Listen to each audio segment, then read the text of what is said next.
Howdy folks, it's me, Mr. Hess, back with another lesson about circles.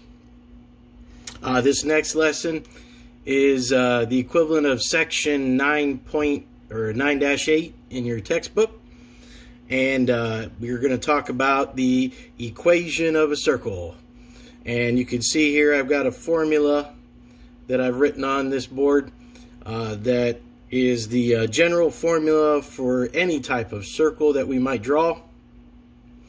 And what we need to do is, in this formula, we will be replacing the letter A, the letter B, and the letter R with actual numbers. And when we make a circle, of course, there's only two things you need to make a circle. You just need to know the center point of your circle, and then you need to know what radius to make your circle at. So since those are the only two things we need to make a circle, those are the two things that we're filling in essentially into this formula. Okay, so when you look at this formula, this A right here, the opposite of it, see how right now it's a negative A, but the opposite of it would be a positive A, and it's going to be equivalent to the x value of our center point. So the center of this circle, whatever number we fill in here, will be the x value of the center point.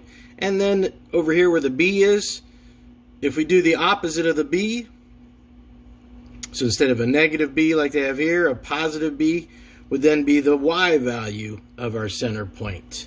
So again, the opposite of each of these, the opposite of the one by the x is the x value.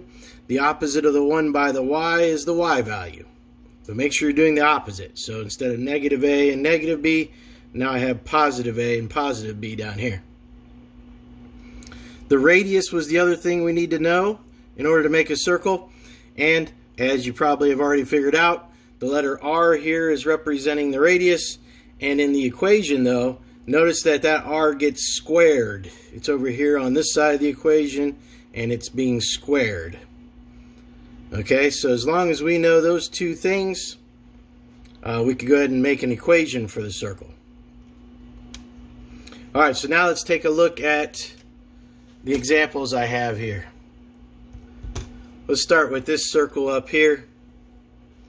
You'll see that that circle has a center point right there at the coordinates -4, +4. Okay, -4, +4.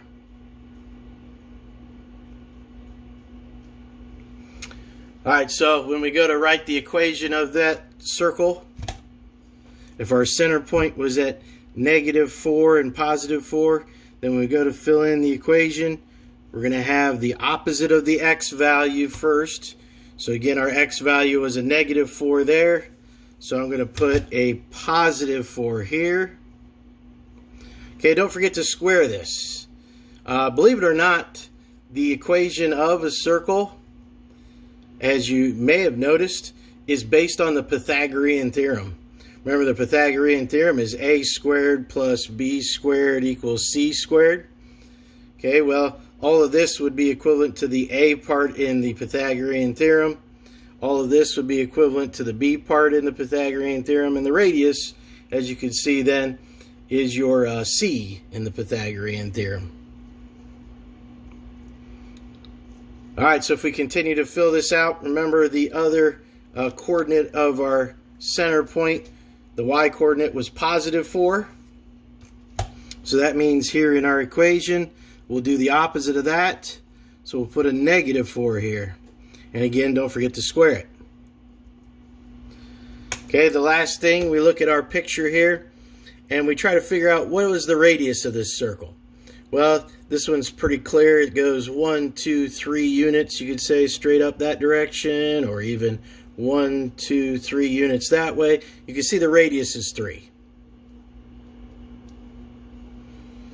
Okay, so since the radius is 3, over here we're going to square that 3, or in other words, that ends up becoming a 9. So there's the equation then of that circle that was pictured up here. It would be, since it had a center point of -4, +4, we put the opposite here, +4, -4, and we took that radius of 3 and squared it to get the 9. Okay, let's do it again for this problem. I've got a bigger circle here that I've drawn. You can see the center of that circle is located right here at the coordinates 0, -4. Okay, I just noticed I chose a lot of 4s for my coordinates. Of course, you know, there are other possibilities. Okay. Also, while I'm at it, let's take a look at the radius. Do you see this has a radius that goes out 1, 2, 3, 4, 5 units? So 0, for the center, 0, -4, sorry, for the center, and 5 for the radius. So if I'm writing the equation for this circle, okay, this time, again, I'm going to put in the opposite values of my x and y for the center point. Remember, the x value was 0 on this one. So on this one, you can see I could put a -0 or a +0. It's not going to matter because x minus 0 is just going to be x.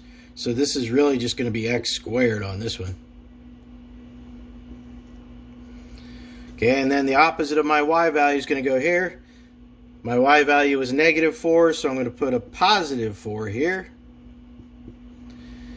And my radius was 5, so that means over here I take that 5, I'm going to square it.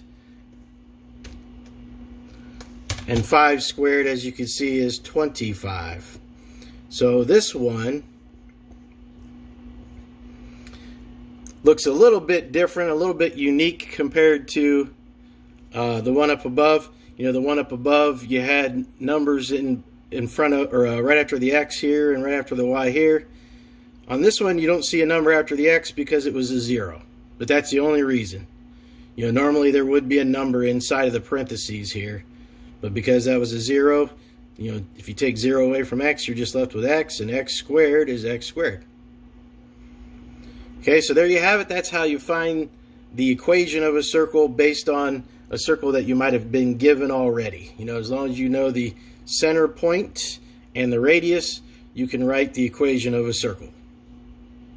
This is part 1 of 2 videos, so make sure you watch part 2 for the rest of the problems.